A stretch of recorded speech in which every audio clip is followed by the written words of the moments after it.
ele manda aí nos comentários. Eu queria focar um pouco mais também na questão da violência contra as mulheres, né? Que embora a gente conversou bastante aí no início sobre algumas divergências, né? Sobre a abordagem desse assunto, né? De feminismo e tal, de pautas consideradas feministas. É óbvio que é unânime que ninguém gosta de violência contra as mulheres, né? Sim. É só ver na rua aí, né? O que acontece quando flagram alguém judiando de mulher, né? Agredindo uma mulher. Por isso que é muito... Se é um homem de verdade perto, né? O cara vai... Pois é. Mas, assim, é uma coisa que revolta. Tem vários experimentos sociais que a gente via até na televisão mesmo, quando tinha no Pânico e tal, que fazem o experimento social, né? Da mulher, do homem agredindo a mulher e o contrário, né? Geralmente, quando é homem apanhando, o povo dá risada, fala, o que aconteceu, não sei o que e tal. Agora, quando é o contrário, o pessoal fica revoltado, quer partir pra cima, quer separar e tal, né? Sim. Então, assim, como você estuda bastante esse assunto também, pelo que eu percebi nas suas redes, né? E faz parte de um coletivo, né? Relacionado a isso. Eu queria saber também a sua vivência, né? De oficial de justiça. Eu queria que a gente conversasse um pouco também sobre a questão da violência, né? Você disse que não é só a violência doméstica que acontece, né? Então, você poderia falar um pouco sobre isso? No contexto da Maria da Penha, ela prevê principalmente a violência doméstica e a violência em razão da condição feminina. Então, por exemplo, o que diferencia, para você entender? Um sujeito entra num banco para roubar e ele faz reféns e, eventualmente, ele mata uma mulher. Isso não é feminicídio. Certo. Isso é um homicídio. O feminicídio, ele tem que ter uma motivação extra. É aquela motivação que acontece que ele não praticaria aquela violência contra um homem, né? Então, a violência doméstica é o principal dessas queixas, né? Que ela ocorre quando tem uma relação íntima de afeto entre o agressor e a vítima. E pode ser qualquer relação íntima de afeto, não só amorosa. Certo. Não é só marido contra mulher, pode ser irmão contra irmã, pai contra filha, avô, ficante, namorado, ex-namorado. Essa relação, uma construção afetiva entre as partes. Certo. E ela não é, a Lei Maria da Penha, ela prevê vários tipos de violência, não só a agressão física, né? Tem a violência física, a psicológica, a moral, a patrimonial e a sexual. Então, o que eu acho importante falar para os críticos da Lei Maria da Penha? Da primeira parte. Porque a palavra da vítima gera denunciação caluniosa, às vezes a vítima usa, né, a palavra dela para processar um sujeito. A medida protetiva, quando ela é concedida, ela só tem uma função no mundo jurídico, que é afastar o agressor da vítima. Só. Então, essa tem orientação para ser concedida só pela palavra da vítima. Cara, fica longe. É só isso. É só isso. Não vai ser fichado, não vai ter antecedente, não vai ter nem processo. É só uma medida protetiva. Se você cumpriu, a mulher não representou, ou o crime é de menor potencial ofensivo, acabou ali. Acabou. O tempo vai passar, as coisas vão acalmar, a coisa volta. Bom, se a mulher representar por um crime que precisa da representação dela, ou se o crime for de ação penal pública, ele vai para o promotor. E, de qualquer forma, vai ter um inquérito policial normal. E esse inquérito vai passar por todas as partes do contraditório.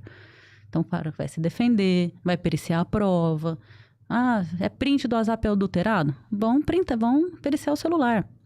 Não vai ser o print do WhatsApp. O print hoje não é nem aceito como prova.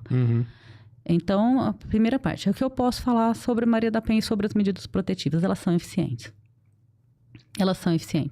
Os crimes de agressão e feminicídio acontecem com vítimas que não têm a medida. Ou com o maior número de vítimas que não têm a medida, ou com vítimas que descumprem a medida. Então, a vítima tem a medida. Só que aí ela fica com ciúmes, ela se arrepende, ela volta atrás e ela volta a ter contato com o homem. Então, eu sempre falo para todo mundo, minhas alunas, minhas amigas, minhas pessoas que eu atendi ali como oficial de justiça, qualquer pessoa que me pergunte sobre isso. Ingressou com a medida protetiva, não volte atrás. A próxima coisa, você tomou um tapa na cara, o próximo é um tiro na testa. Sim, geralmente é o que acontece. Então, assim, porque o cara percebe que ela voltou atrás, que ela recuou, ele se sente legitimado a aumentar essa violência. E outra, a violência vem da diminuição do poder. Enquanto a mulher está obedecendo, o cara fica manso. Então, se ele vê que ela ousou desafiá-lo, a violência aumenta. Então, ela volta atrás. Não adianta. Hoje, nós temos um aparato estatal totalmente dedicado a vítimas de violência doméstica. Nós temos a Ronda da Maria da Penha, da Guarda Civil Municipal. As vítimas têm a viatura da polícia ali na porta da casa delas quase diariamente, quando elas estão em situação de violência doméstica e o agressor está solto. Tem dentro do anexo, acho que é VAR agora, de violência doméstica de Ribeirão, atendimento psicológico, acolhimento para as vítimas. Toda a orientação do Estado, polícia, Ministério Público, Defensoria, OAB, magistrados, está na inibição da violência doméstica. Para resguardar a vítima. Porque é histórico, por milênios, os homens se sentiram legitimados a agredir suas mulheres. E tá mudando essa mentalidade agora. Por que depois da Maria da Penha aumentou o número de... Gente, não aumentou o número, aumentaram as denúncias. Aumentaram a resistência. Hoje a mulher sabe que não pode. E aí, recentemente, eu tive uma banca de TCC que o aluno tratou da denunciação caluniosa, né? E a gente abordou se aquilo seria uma coisa machista, né? De focar na ínfima minoria dos casos que a mulher denuncia injustamente o homem. Eu acho importante abordar isso. Porque essa mulher é uma desonra. Essa mulher é uma desonra para todas nós. Ela descredibiliza... Ela descredibiliza a nossa luta, descredibiliza a causa, é um desrespeito às vítimas. Uma mulher usar uma lei dessa de proteção para se vingar, para agredir, ela tem que ser severamente punida. Severamente punida, porque ela está desonrando milênios de luta. Então, e sempre uma situação dolorida. A primeira Maria da Penha que eu cumpri como oficial de justiça, eu me lembro... Era um plantão de fim de semana e a gente atendia as cidades da região. E eu fui levar a intimação para o sujeito e para a mulher. Ele estava preso. Eu levei a intimação para ele na cadeia. Cheguei, um cara bem apessoado, roupa de grife, cara de playboy, dormindo, foi acordado pelo carcereiro. Ele não sabia onde ele estava. O cara apagou. Estava bêbado, não sabia onde estava. Moça, o que eu tô fazendo aqui? Não sei. Falei, irmão, o que você tá fazendo aí? Também não sei, mas a questão é que você não vai poder mais chegar perto da fulana de tal. Eu falei, bom, deve ter sido uma briga. Subestimei.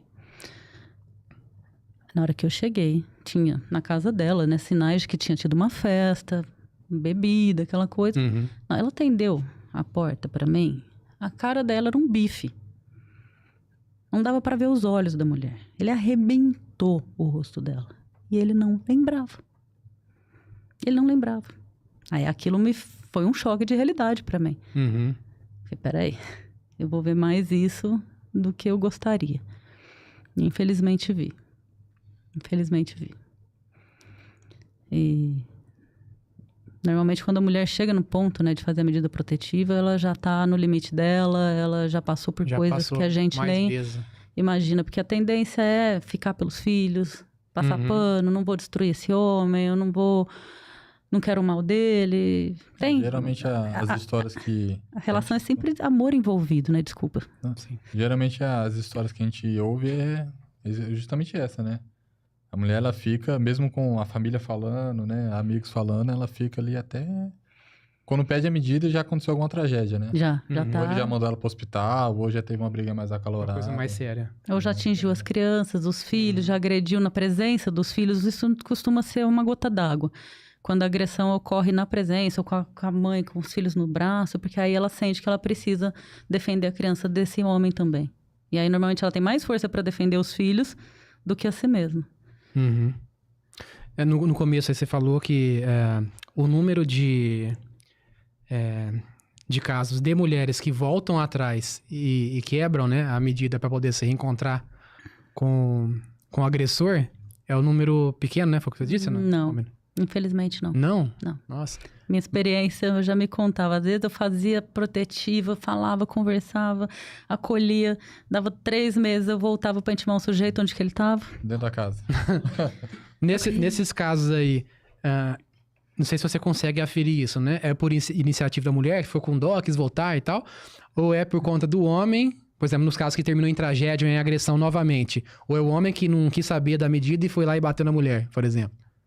Não, normalmente... Bom, existem os malucos, né? Os que metem o louco, não ligam. Mas a questão é, viu o sujeito, recebeu a mensagem, ele apareceu na porta ali, violou os 200 metros, os 100 metros, mandou recado pra alguém, fez uma ameaça na rede social, 190 na hora.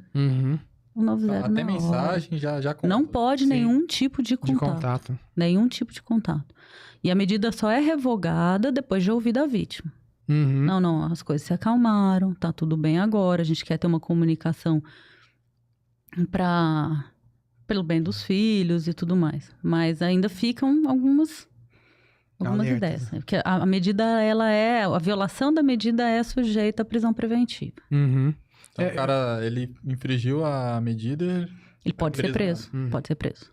Principalmente dependendo da natureza da agressão que ele cometeu. Se for só uma ameaça, né, entre aspas, talvez ele não seja preso, ele vai ser advertido, vai tomar outro tipo de punição. Mas se for um caso de violência física, a chance dele ser preso é imediatamente após a comunicação do descumprimento da medida. Eu perguntei isso, né, porque a percepção que eu tenho, é claro que eu não trabalho com isso, né, com você, né? Mas a percepção do cidadão comum, né, que eu tenho, de assistir programas policiais, notícias e tal, me parece que quase sempre, quando tem esses casos que a mulher sofre agressão, e aí denuncia, consegue a medida, quase sempre a pessoa, mesmo assim, pediu já a medida, ainda assim não adiantou nada. Não, sim, elas voltam Acontece atrás. com certa frequência isso, né? Porque a dinâmica do relacionamento violento, do relacionamento abusivo, passa por fases, né? Eles estudiosos disso, não sou psicóloga, mas como a gente estuda, então assim, começa com o que a gente chama de love bomb. O relacionamento começa com muito amor, muita paixão, muita aquela coisa, e é a hora que vai colocando as algemas nela. E ela fica dependente daquele afeto, daquele amor, se apaixona de volta, vem a primeira agressão, vem a segunda, e sempre volta no ciclo. Ele se desculpa, não vou fazer de novo, volta pra lua de mel. Quando chega no pior, na agressão física, naquela coisa pra mulher estar naquele ponto chocado, ela já tem um relacionamento afetivo com aquela pessoa de longa data. E ela não vira a chave, porque ela tem as boas memórias. Ela tem, às vezes o cara é um bom pai, às vezes ela é financeiramente dependente dele. Às vezes ela tem pressão familiar, dependendo se a família for muito religiosa, ele não acreditar que ela possa se divorciar, ou que ela possa se separar. Ou pressão social mesmo. Porque a vítima de violência doméstica, ela é revitimizada milhões de vezes. Pelas pessoas que falam que a culpa foi dela, porque ela deixou acontecer, pelas pessoas que falam que ela está exagerando, pela própria autoridade policial, que às vezes a polícia não sabe lidar com o caso, pela própria justiça, pelos familiares, pelos filhos. Ela tem que ser muito forte e ter uma rede de apoio muito brava para poder sustentar aquela decisão. E ter autonomia financeira. Quantas podem falar que tem? E eu vejo isso acontecer com mulheres que sabem do assunto, que dominam o conhecimento e ainda assim se sentem nessa posição de inferioridade, de ter vergonha, de se sentir culpada. A estrutura da violência doméstica, ela é muito triste. E ela é construída, né, por todas as... Hoje, a gente tem uma geração mais nova de menina que não aceita esse tipo de comportamento, mas eu nasci em 80. E eu nasci em 80. Mesmo minha família hoje, todo mundo, os homens falam, é outro comportamento. A gente vai servir, a gente vai... Então, assim, a geração mais nova tá vindo aí um pouco menos inclinada a aceitar esse tipo de situação, né? Sim. E os próprios... Meu filho tem uma noção, ele briga com os amiguinhos. Uma vez pegou um amiguinho discutindo com a menina. Não faz assim com ela, sabe? Isso é violência. Isso é machismo. Então, eu acredito que essa...